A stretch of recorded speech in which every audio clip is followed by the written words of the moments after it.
So I'm going to start with a magic trick. I'm going to keep my breath for 18 minutes. Okay, I'm going to start. So anyway, I'm going to start my session with a single question. How do we measure life? Do we measure it in the number of times we laugh, or do we measure it in the number of times we cry? Do you measure it in the trips that you make to the doctor or the days that you spend at the park? Do you measure it in the trophies that you earn or in the regrets that you have?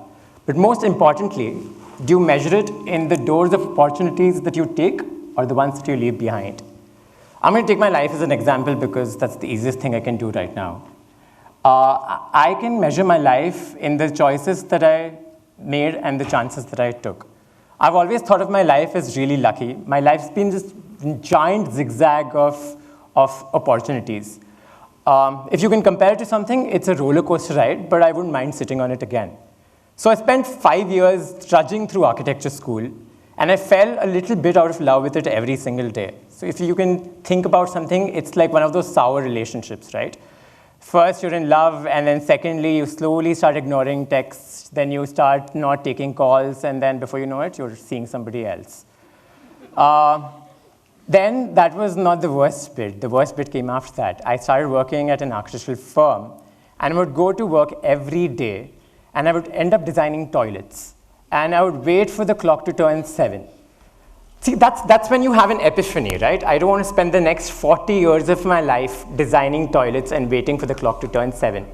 So what do I do now? It's not the fact that the architecture degree was wrong. In fact, the degree was great. It opened so many portals. But the firm was not the best. So I was commiserating with a friend over coffee one day, and I was telling him about how horrible life is.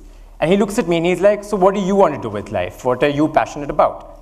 So I told him I've always been good at writing, and I'm being immodest here.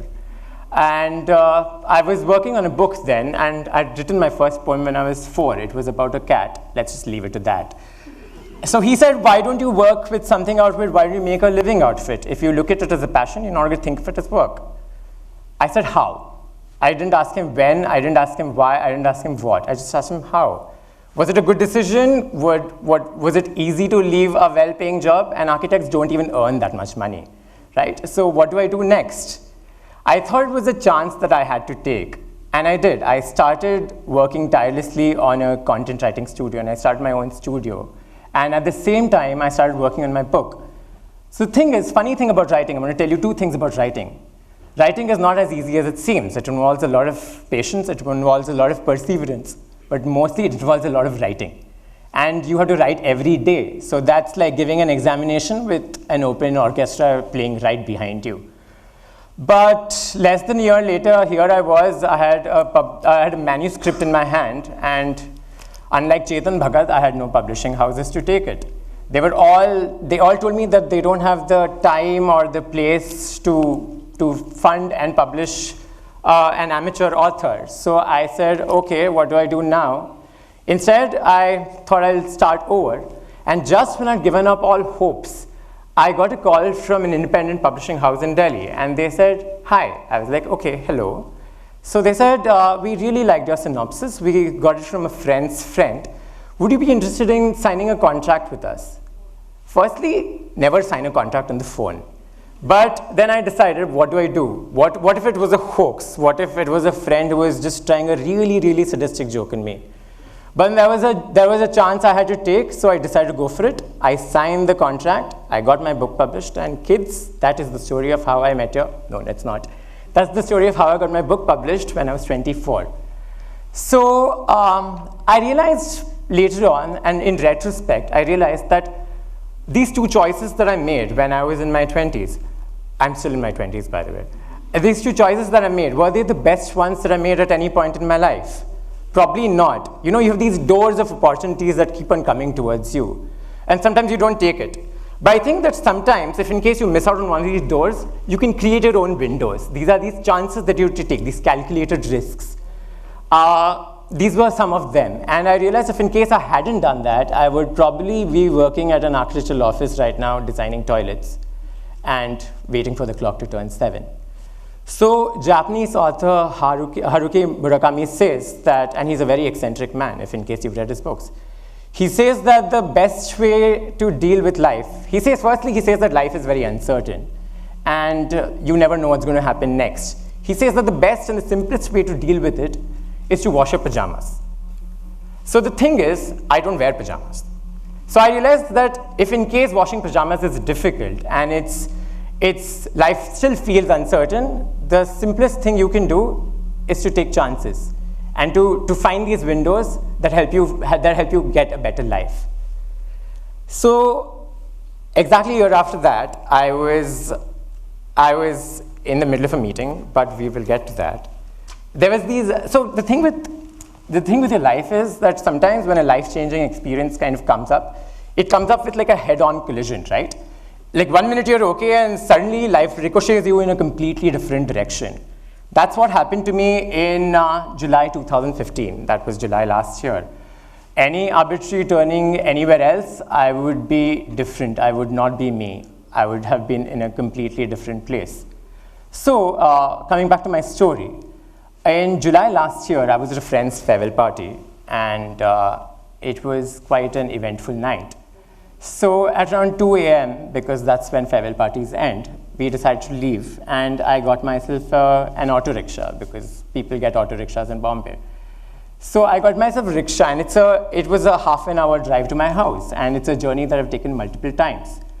So I did not think twice about it, and I just left. So around 20 minutes into my journey, and my rickshaw is going at a very regular pace, and it's not breaking any laws, when a speeding truck almost comes and collides with us. So that little screech in which my rickshaw almost toppled over, I realized that I could die. And you know the things when they say that when you have a near-death experience, your life flashes by in front of you? That's actually true. I saw things that I never have. I saw things that I should have. But most importantly, I saw things that I needed to see. And thankfully, the rickshaw was fine, and I was fine. And I reached home. But I realized that a part of me was damaged. A part of me was unhinged. I felt different.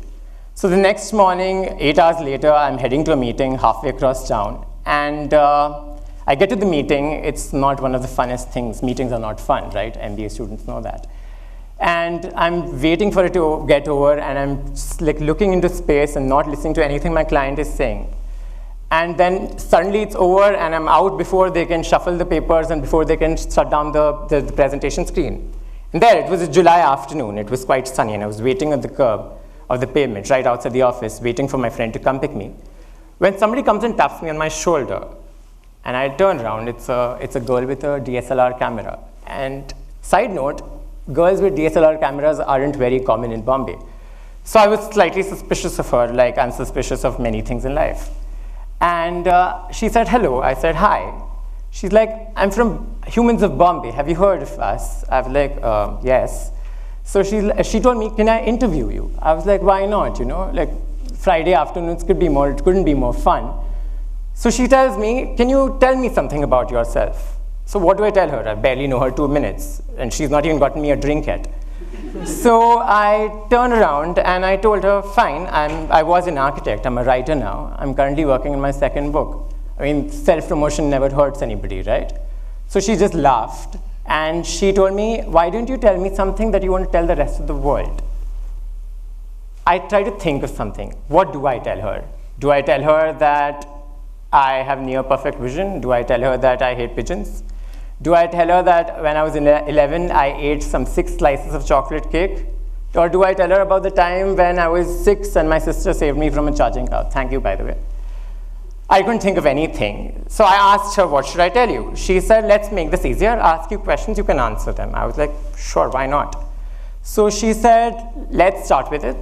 Tell me about your life. She asked me questions about my dreams, about my goals. She asked me about my childhood. She even asked me about my aspirations. What do you see yourself doing in 2 years? She asked me. I said, I don't know. Anything I could tell her then would belittle my dreams, right? I mean, whatever I tell her, she's going to tell the rest of the world. And I don't want myself to sound as a pompous person. So I said, probably 2 years down the line, I have my second book out, and I'll hopefully be able to afford a house in the city. She said, okay. She said, what about your parents? What about your sister? What about your regrets? And that question, you know, that triggers something. It was like a series of dominoes that kind of fall. It's like these series of events that lead to something. And I realized I just had one regret. And so all throughout the last 10 years of my life, I'd been living a lie. I had not told my parents that I was gay. I told my friends, I told my cousins, I told everybody else who mattered, but it's not the same as telling a friend or telling a parent that, you know, I like boys. So she said, okay, do you want to do something about this? I was like, what do we do? She's like, do you want to tell them now? As if it was the easiest thing to do. But technically, that's not the easiest thing to do. But at that time, I realized that this was one such window of opportunity that I was talking about. It was a calculated risk that I had to take. And after everything that had happened the previous night, it was just something I had to do.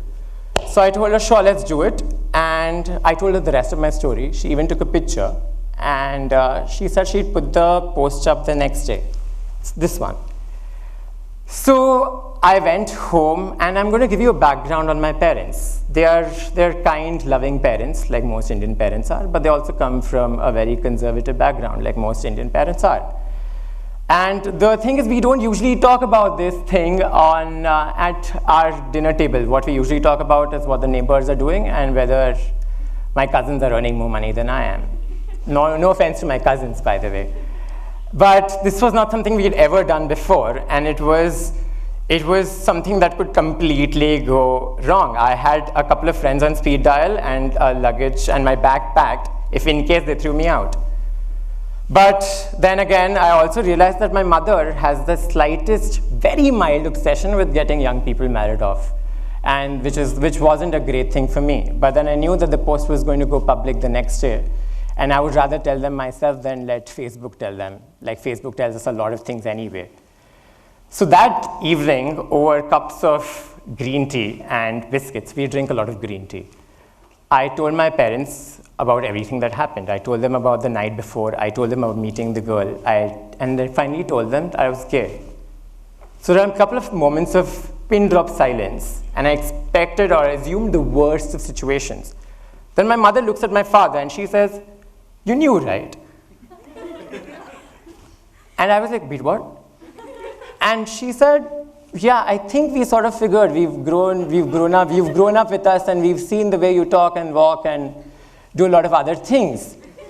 I said, okay, first of all, that is derogatory, but I'm not going to say anything because they're my parents, and also they're not throwing me out of my house.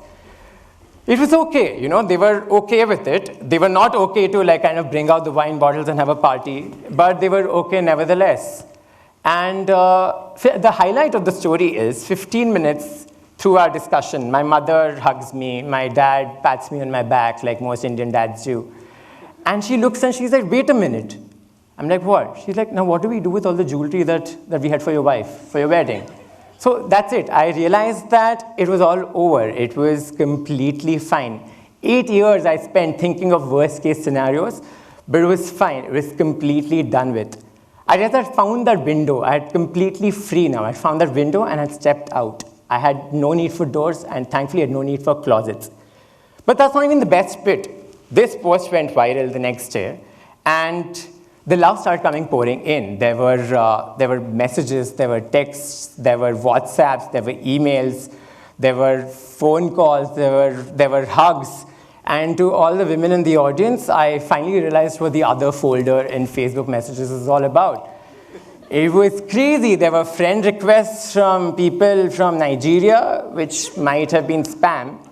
But there was so much of love, and I realized that, you know, it does give you some sort of belief in humanity after all the horrors that we go through, that the world is a nice place, and we sometimes don't need to look deep inside. It's all around us.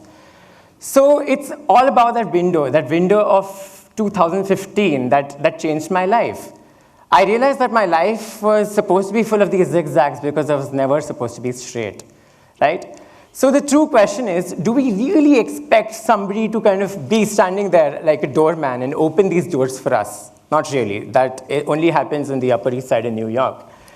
So what do? We open these doors ourselves. We find these opportunities ourselves. Or we make these windows. We make these windows that we step out of. I think the entire point that I'm trying to make, like Robin Williams said, he said carpe diem, right? You have to seize the moment. You have to seize the day. You have to have some faith in yourself, believe in the world, and just go for it. Because the world is going to surprise you. And most importantly, you are going to surprise yourself.